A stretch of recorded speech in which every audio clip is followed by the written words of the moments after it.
Hey guys, welcome back, man. Happy New Year to everyone. We're gonna go ahead and do this workshop Wednesday. We're doing it the day after, we had the New Year stuff going on, but I do want to take a moment here to wish you all Happy New Year. Thank to all you guys that have subscribed and left me comments and likes. I really appreciate your support on the channel.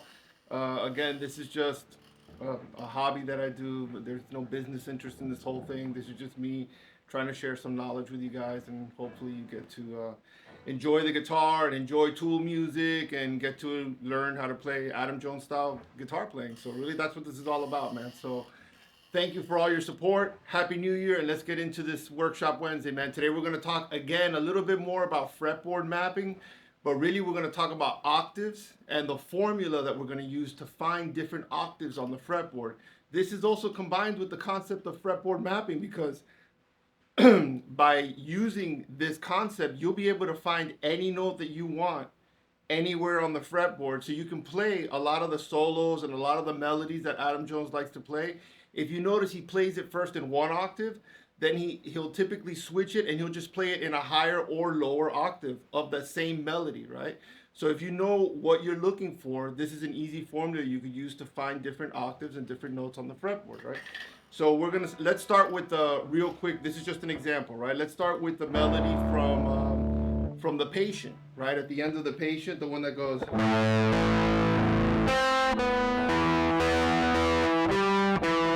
right? So that's a pretty simple melody, right? It's just A, E, D, C, D.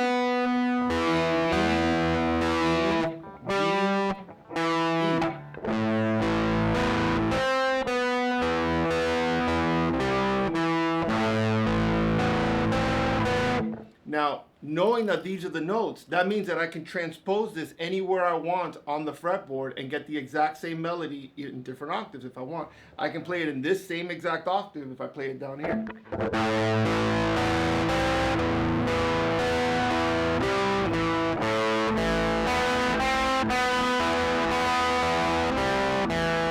See, it's the same thing. I'm just playing the same notes in a different location on the fretboard because I know where the different notes are, right?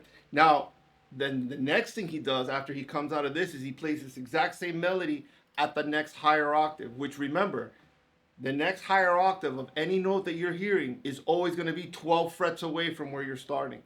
So if I'm starting here with the open A string,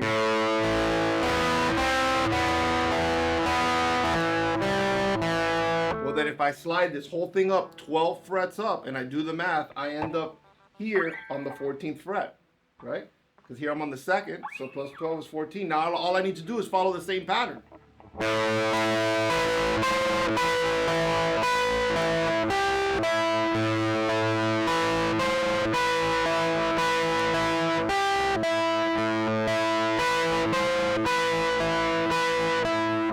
at the end, he walks it down. Right? He just does that simple walk down, right? But how did I learn that? It's because I know the location of these notes throughout the fretboard. So now I'm going to go ahead and I'm going to teach you that formula. The formula is actually pretty simple. You just got to remember when to add and when to subtract and how many strings to jump down. So let's go ahead and let's get this started, man. All right, here we go. So remember, we're in drop D tuning. So in drop D tuning, we have, like I said in the first fretboard mapping video, we have the advantage that the D string and the D string are tuned exactly the same, which means the intervals following along those two strings are going to be identical. So if this is D, this is D. This is F, that's F. If this is G, this will be G, right? Typically, if this guitar were tuned in standard tuning, what would end up happening would be that I would be playing the F here, and then I would be playing the F here, except the problem is that this would be G, right? Because this would be in standard tuning, but we're in drop D tuning, so instead we have this.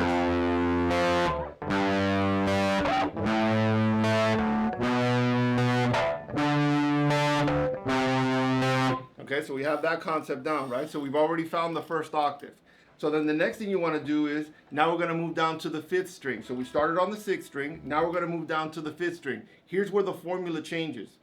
Here, what happens is if you want to pick up an octave starting from the 5th string, what you need to do is you need to go 2 strings down and 2 frets to the right. So if this is E, this will be E. Right here. You look here at the graph, you notice, remember, I don't do tabs, so you're not going to see any numbers here. All you're going to see is notes. The only numbers you see are the references to the 3, 5, 7, 9, 12, locations. But so I use that for reference. But really, what I want to show you is where the notes are. So the note here is E. That's E.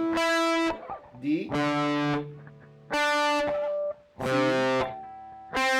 So you notice I'm picking up every octave. Now look here, when I play the open A, 2 strings down, 2 frets over, here's A.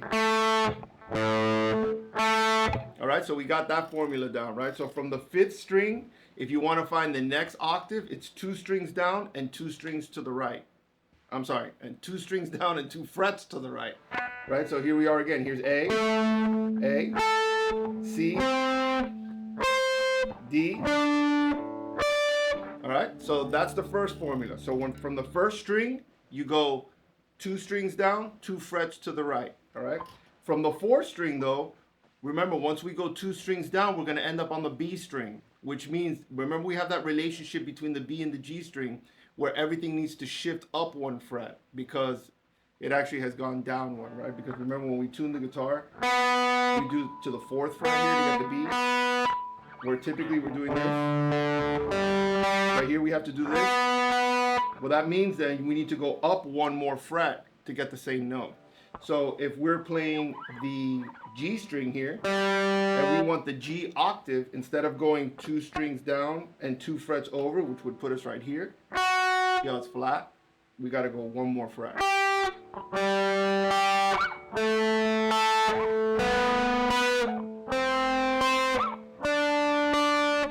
Okay, so follow along, same formula.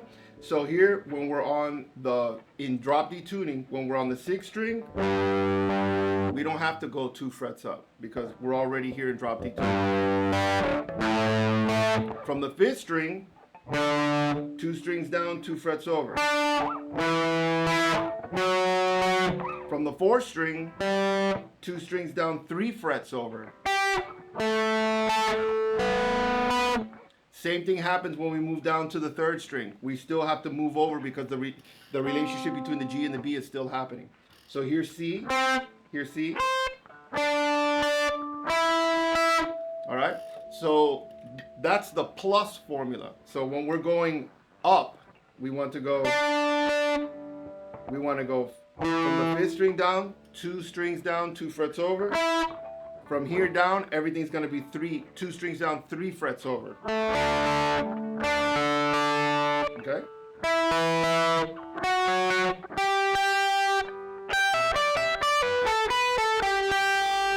That's why you want to know where those notes are, because a lot of times an octave is a nice way to resolve on a little lick or a note or whatever it is you want to do. It's nice to land on an octave or a 5th sometimes, right?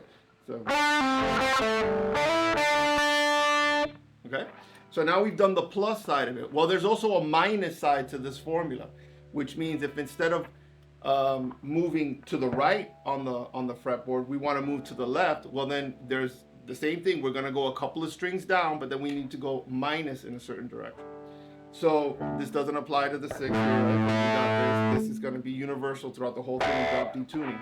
But if we want to go from, let's say we wanted to play the E here, and then we wanted to find the next octave of E, well then that would be right there. So what did I just do here? I went 3 strings down, 2 frets to the right.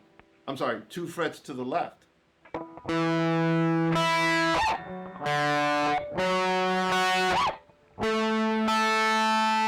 you see what I'm doing here? I'm going A, and here's the A right here. Another quick point of reference, if you want to ever try to get your bearings around where you are on the fretboard, if you're at the 12th fret, remember you're following exactly what's happening on the note. So on the 12th fret, the 2nd string is B, which means a whole step down from B would be A. Here's A, just like it's A here. Here's A, here's A. So 3 strings down, 2 frets to the left.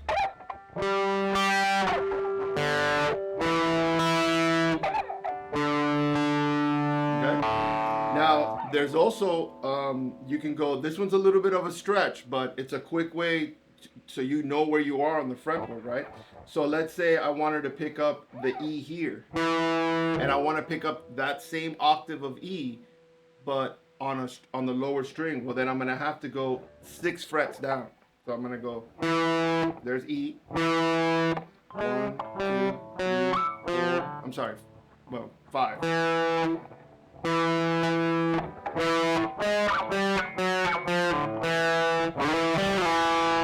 So when you're doing licks like that, where you're sliding and you're doing pull-offs and hammer-ons, you're gonna want to know that if you just want to move 1 string down, right?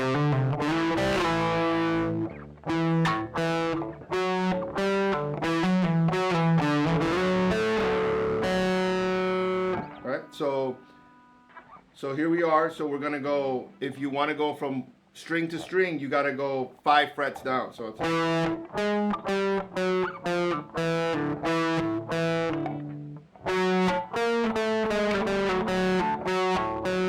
okay. So then there's also kind of like the way we did with the fretboard mapping in the other video. Now that we have the idea of where octaves are, using this combination of these two different things, you can find this any note you're looking for anywhere on the fretboard using the fretboard mapping video and also using this formula, because what you're basically doing is by using this formula, you're going to know exactly where every note in its octave is on the fretboard, right? So if I'm looking for A's, I know that the A is here. I know this just because from practicing and playing, right? But that's where the A is. It doesn't exist anywhere else. If I've tuned this guitar the way I've tuned it to drop D tuning, this is where the A is, the 7th fret of the top string. The next octave is here. Using the formula, since I'm already on the 4th string, I need to go 2 strings down, 3 frets to the right. Or I can go 2 strings down, 3 strings down, 2 frets to the left.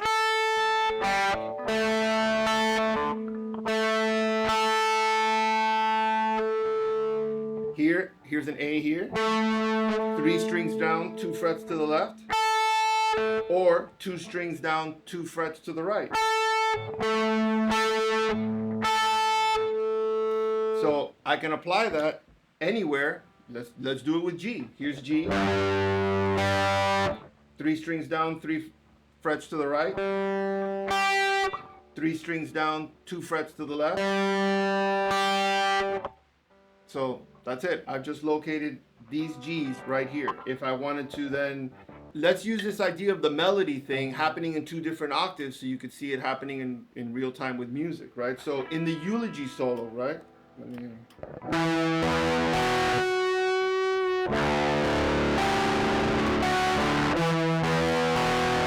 So what he's doing there is he's playing an E add 9 chord, right? Then open.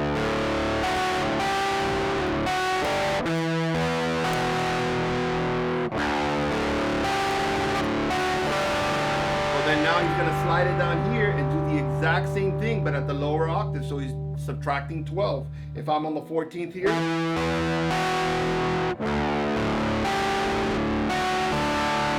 means I'm going to be on the 2nd here.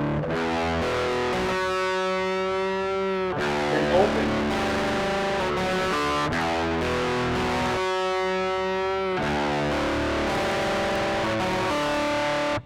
Right? So there's another example, like just like the Patient went from down here up 12 frets, well then here you just went down 1 octave. You started at the 14th and went down to the 2nd, right? So,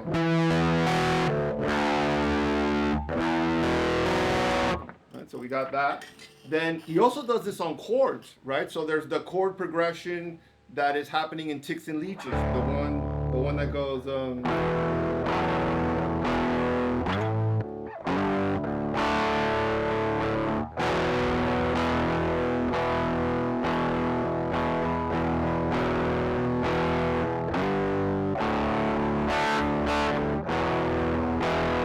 so he's doing the same thing. He's doing E add 9, then E, then slide to A, then D.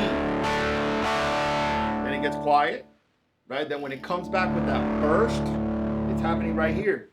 We're just gonna add 12 to it.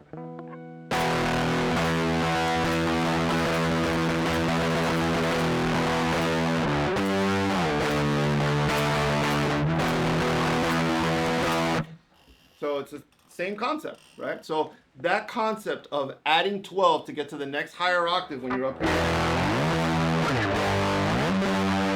right, applies throughout any guitar. That's just the way the guitar is designed. Finding octaves starting from the 6th string,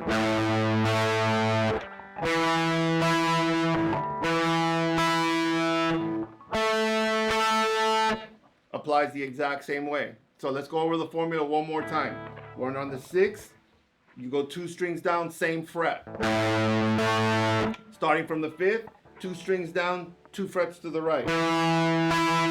Starting from the 5th, 3 strings down, 2 frets to the left. Starting from the 4th, 3 strings down, 3 frets to the right. Starting from the 4th, 3 strings down, 2 frets to the left. Okay? Starting from the 3rd, 3 strings down, 3 frets to the right. Now here you can't do the same thing. Because here you're at D, so what you got to do here is you got to go 4 frets down. So here you're going to go D, 1 string down, 4 frets to the left. Then here you're going to go 1 string down, 5 frets to the left. Okay? Because remember the relationship between the G and the B. So, you know, why is that so important to understand the relationship between all these strings? So let's say you want to be, you know, you want to know where you are in A because you want to play on 2 different octaves. So, let's get an A for here, right?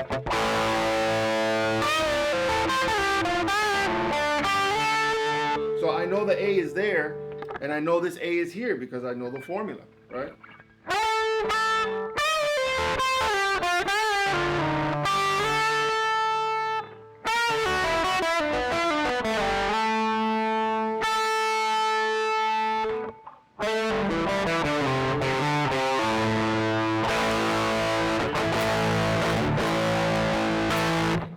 Another good way of knowing where you are octave-wise is, remember when we play these extended chords that we play in Tool songs? A chord right here, right? So we play this chord a lot in Tool songs. I mean, like, how many times do we do this? Right? This extended chord. So what we have here is the A, the 5th, the octave of A, the 5th, and the last octave of A. So there it is. So that means if we wanted to, let's say, now I'm not talking about, you know, if you're playing a song, you're playing a song, but let's just say you wanted to play your own song and you wanted to improvise something, play a lick right between chords coming right off that A, and you need to resolve on A. Well, you already know where you need to land. You need to either land here or here. Or if you want to land back here, you can, right? So we're going to start the lick from here. And we're going to end it on this A. So we're just going to play the A chord. Let's say we want to go down to D.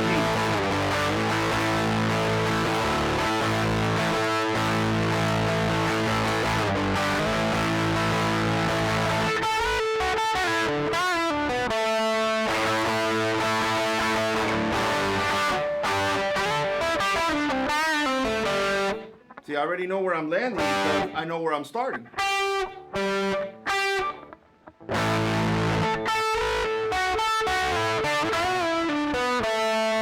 Now I could also slide into the A if I wanted to. Let's say I was going.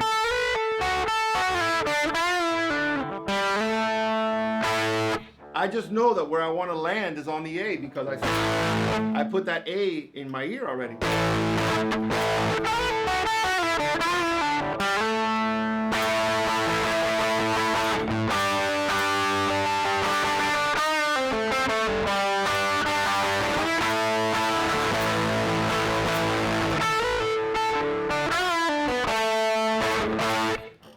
So that's just a quick little thing. If you want to play around with that, you can. But what I wanted to get you guys exposed to was that formula.